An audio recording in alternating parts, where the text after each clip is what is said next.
For instance, if the polymer leaves behind carbon and you're working with a steel, the properties of the part can change, and that could be bad. Same thing with titanium or tantalum. Right? All of them can form carbides, and it changes the base properties. And so you got to, in dealing with selecting polymers, we have to see what residue it leaves behind. That becomes an important attribute. So when these are smaller molecular weights, right?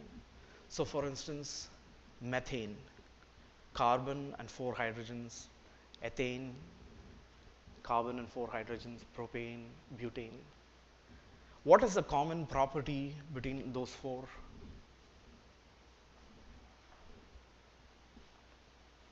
One common property between those, when you go from one carbon atom to 4 carbon atoms? Yes, at room temperature they're gases, right? And so they're at lower molecular weights, their melting point is very low, right? And then you go from pentane, which is the first liquid at room temperature and pressure and atmospheric pressure, right?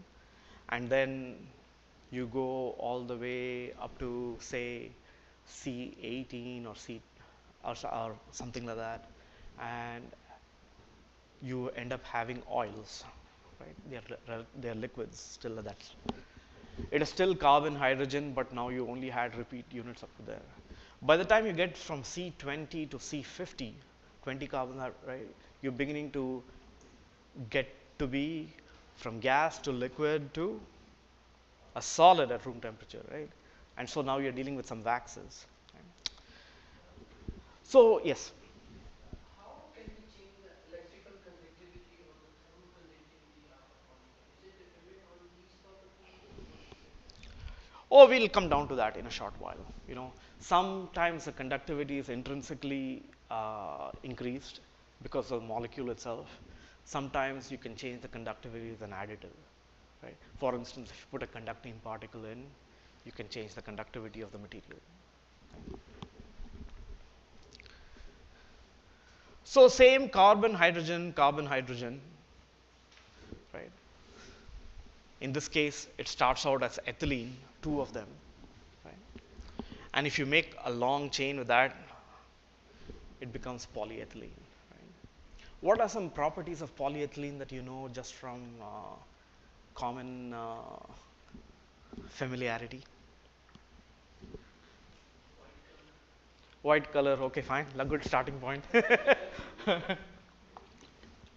easy to process. Okay, It's amorphous. okay. Why is polyethylene white color? Right? The gas is colorless.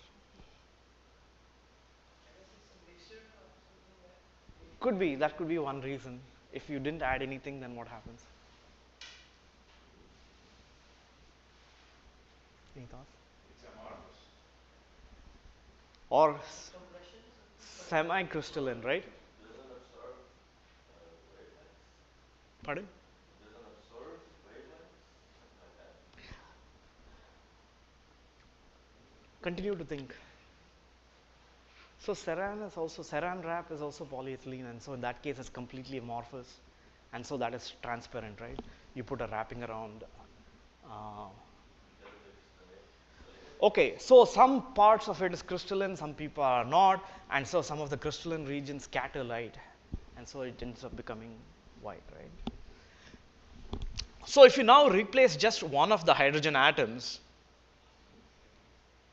by one more carbon atom, you get polypropylene. Right? So 3 carbon atoms, propane, if you have a double bond in it, it becomes propylene, and now many of them together become polypropylene. Right? So any idea what are some common differences between polyethylene and polypropylene that you can share with the class? The polypropylene gets some semi-crystalline character. Okay. It gets superficially. And so because of the semi-crystalline nature, what happens to properties? It's The melting point is higher, right? Melting point is higher, and then Yeah. and then density is higher. slightly, and then And then hey, you said that you took 3 courses. These guys also took 3 courses, but they were smart. They said they take nothing, and so now they don't have to answer any questions. The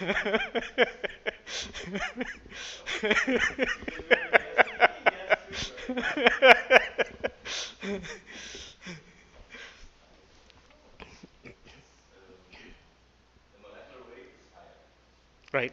So so you just make a small change. The main thing to notice is several attributes begin to change, including the stiffness of the material, the strength of the material. Right. That's why you can make a milk out of polypropylene rather than polyethylene. Okay. So carrying the same principle, right? You end up changing one hydrogen atom with chlorine, and you get polyvinyl chloride. So this is called vinyl chloride. Many of them together, polyvinyl chloride. And now the properties are very different, right? PVC. Where do you come across PVC? For coatings, there are some PVC coatings, there are some wires, there are some pipes as well. And so, what is something different about a PVC compared to a polyethylene? It can be soft, and the reason it is soft is because the PVC. yeah, the polarity of the Something else. Is PVC intrinsically soft? So if it is polar, then what happens to the chains? More tightly, so they don't move as well. And if they don't move as well, are they going to be soft? Or are they going to become brittle? Brittle, right? So that's a nature. That's a basic characteristic. But PVC tubes are flexible. Why are they flexible? They put a lot of additives. So they put like some small molecules that allow what is called plasticizing the PVC. And so they help the molecules flow past each other so that they can be pushed out as a long tube.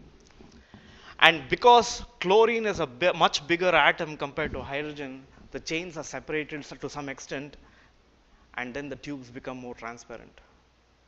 Okay, the combinations of plasticizing. PVC is not good to burn it out, right? Okay, so then the other part is you burn this out, what will you get? Suppose you use this with powders and you're burning it out. What happens over here? So what comes out? Depends on what you burn it in, right? Suppose you burn it in air. You get carbon dioxide. And water vapor you'll get, and maybe you'll get some carbon monoxide, maybe you get some low molecular weight materials that did not burn out, just like in a car, right? You burn gasoline, and whatever you get out of that, some variation like that you're going to get out, right? In this case, what is going to be different? Okay, so you're going to get hydrochloric acid. What happens if it's now going to be in contact with a steel powder? Right? It's going to form some iron chlorides unless it's a stainless, even in that case, right? And so that's something to pay attention to in selecting a polymer for powder processing. What it has in the main structure becomes important. Sometimes it's useful, sometimes it's not, right? And then now instead of hydrogen, you change all of them to 4 fluorine atoms. And then you get what compound? So you get some poly, right? Tetra 4 fluoro, right? Tetrafluoroethylene, PTFE, and so you get and it's commonly called Teflon. And a variation of that you can use. Teflon by itself has limited processability, but they have something called fluorinated ethylene propylene. Right, so it's a copolymer. We'll see what that means, and that could be useful for conducting your experiments. Okay, so we know this, this, right? To review, what is this? Which molecule for rest of the class? PVC, okay. And this one? Okay. Okay, so now similarly, you can go to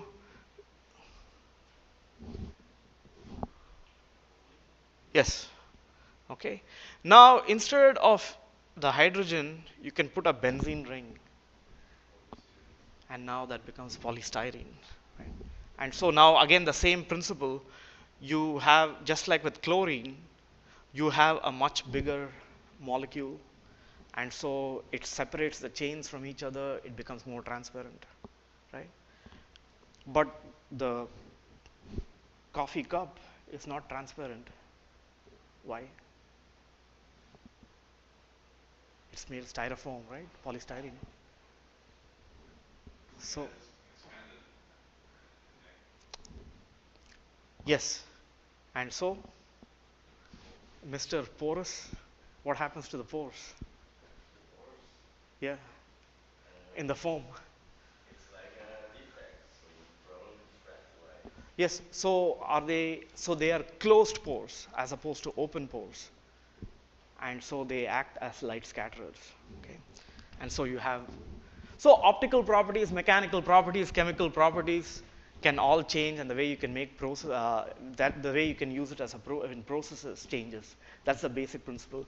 And in working with organic molecules, you can have a lot of flexibility in moving these things around and getting properties that you want. And that's a big advantage of using some of the organic additives to tailor the properties to the specific powder system that you're working with, the specific process that you're working with, the specific shape that you're trying to create. And what we will try to get an impression of as by the time we go through tomorrow is that there is a relationship between the starting material, the process, and the shape. And they're all interrelated. You change one, you can change the other, the way it behaves in the other two, the response in the other two. What that means is, if you're trying to make a particular shape and you're having problems doing that, you have got to change this or that in order to make sure that the shape comes out correctly, the precision comes out correctly, the properties come out correctly. And some idea that we will go away with the end of the class in this week is that we will try to understand how we change this to change that response. Right? How do we, a starting point to understand that, to get a comfort level, so that you know how to go beyond trial and error to actually deliberately trying out some experiments and then trying to get a better response out of the system. Right? You want better dispersion. Right? How will you go about with a logic structure as to what experiments you will try out to improve dispersion? Right? That, for instance. So now what happens if it is this acetate, right? So now that becomes polymethyl methacrylate, right? And so some plexiglass, right? And so that's again another transparent polymer. So the larger this piece, the more transparent the material becomes. So you see a straightforward relationship. Also, the more polar this material is, the more sensitive it is to solvents, right? So this is more difficult to dissolve in a solvent. This is a lot easier to dissolve in a solvent. And so if you need to go through solution processing, you will need to change the selection to dissolve the polymer in a solvent and then use that. And of course, if you change this further so that it's hydrophilic, then you can work with aqueous solutions, right? And so the complexity keeps increasing from there on. The previous case, we all looked at using a single molecule to build a large molecule, right? In these cases, now you use two or more small molecules to build a large molecule. Okay, so that's the difference between the examples over here and the examples over here where you'll use a couple of different materials to start out with. That brings us from chemistry principles to just what does a chain look like. Initially, we started out by saying that all polymers look something like this, right? Straight chains. They don't need to be that way. Okay, so this is a linear thermoplastic. You can have some short branches coming out as well, and they're called branched materials. The thing is, these are not connected to each other, so it's still a thermoplastic. Thermo, heat, plastic changes shape, cool, and then it solidifies, right? What do you think, what do you expect to be differences between this type of material and this type of material? The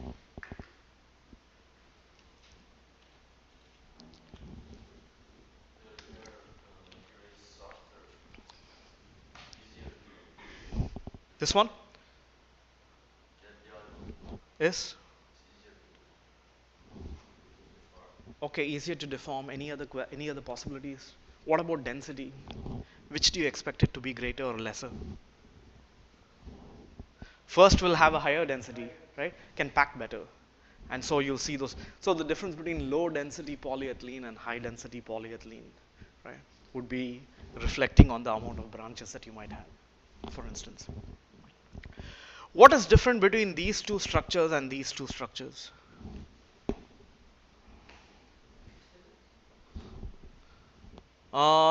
Effectively, you can say, and They're reconnected, okay, great. So these chains are interconnected, a few over here and a lot over here.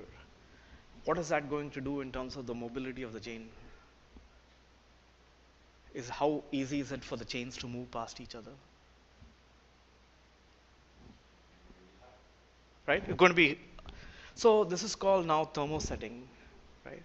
That is, you heat it, and now there are reactions between the chains and maybe some molecules over here, and it connects the chains together.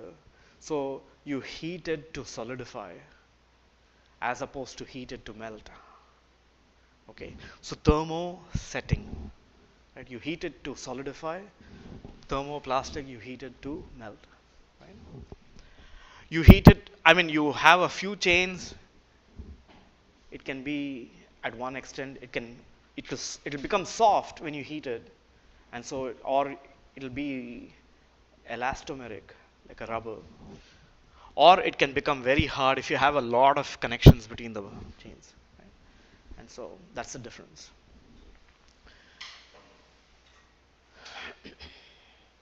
So Rafael, where does your polyurethane fall among these four different? polyurethane. I think it's cross-linked.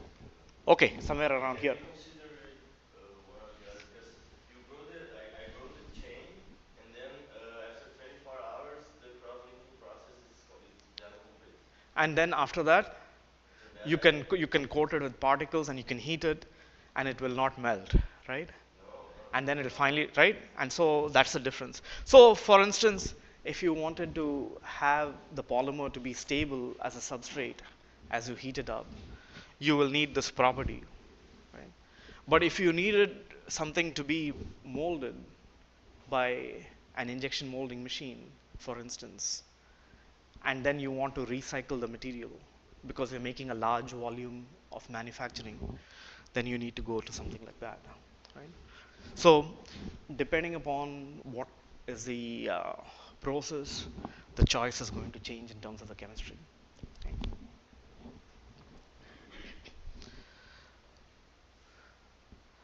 So now, same thing, chains or branches, but we implicitly said, we seem to say that one given chain or one given chemistry, there can be only one type, if they're either all blue beads or they're all black beads. But there's no reason for that. You can have a combination of both. And for instance, you can have ethylene and propylene in the same chain, and you will get a combination of properties that is intermediate between the two. Okay. And so it turns out that a lot of binders that are commonly used for injection molding end up having a combination of both those materials, and they end up having a lower melting point because now if you have two different materials in the same chain, they're not going to pack as uniformly, right? In this case, it is totally random in terms of where the black and where the blue is, right? What is the difference over here between the black and the blue, right? It seems to perfectly alternate, right? And so organic chemistry and the choice of catalysts allow you to control the placement of the relative placement of the two monomers in the polymer. And so you can actually control the chemistry to the by using the right catalyst and taking advantage of the chemical affinity of the two monomers and make it go that way. And so then that has some attributes that are useful. Alternatively, you can have patches of one and then patches of the other, patches of one, patches of the other blocks, okay? And then finally, you can have all of one kind on one chain, and then you can have branches having another kind. And that's called a graft, okay? And this is also, these two are very useful also in powder processing, because in some cases you can have just two blocks, all of one color and all of the other color. One part of one color might have an affinity to the powder surface, and so it can bind nicely, and then the other color can have affinity with the solvent if it's and now that's one way to disperse particles by selecting one part of the block which can bind to the powder surface and choose the other part of the block that has affinity for the solvent, okay? And so in selecting that, you can now mediate the interactions between powder surfaces, okay? So organic chemistry allows you that flexibility. And so some types of dispersants that are used, especially for nanoparticles, can belong to that type of a category. Die block polymers, okay? Die 2 block continuous repeating units, okay? And so that's one thing to look into in terms of attributes in powder processing. Grafts, these also come in very handy because now some of these shorter grafts can grab onto powder surface, but in something like injection molding, then this larger grafts can then connect with the main polymer. And so when you're pushing the polymer through at high shear rates and high injection pressures, because the powder has a different density and the polymer has a different density, you don't want them to move in different velocities. What happens if the powder moves at one velocity and the polymer moves at another velocity? Homogeneity will change, right? So the polymer will go first if it moves faster, and all the powder might be left behind, right? Or you're standing next to a lake, you take a rock and you put it in the water, what happens? It settles in the bottom because the rock is heavier. Same thing with powder particles, right? They have a higher density, and depending upon the viscosity, if there are not enough interactions between the powder surface and the polymer melt, you're going to have phase separation. They're two different phases, and you want it to be homogeneous. If you make a shape like this, and all the powder sitting in one side and all the polymer sitting on the one side, it looks like a nice part when you mold it, right? But now when you burn out the polymer, what happens? Some powder is here and some polymer is there. As polymer is gone and you bit big holes, right? We will see some examples of when that happens. And so something like this would allow you to minimize those effects.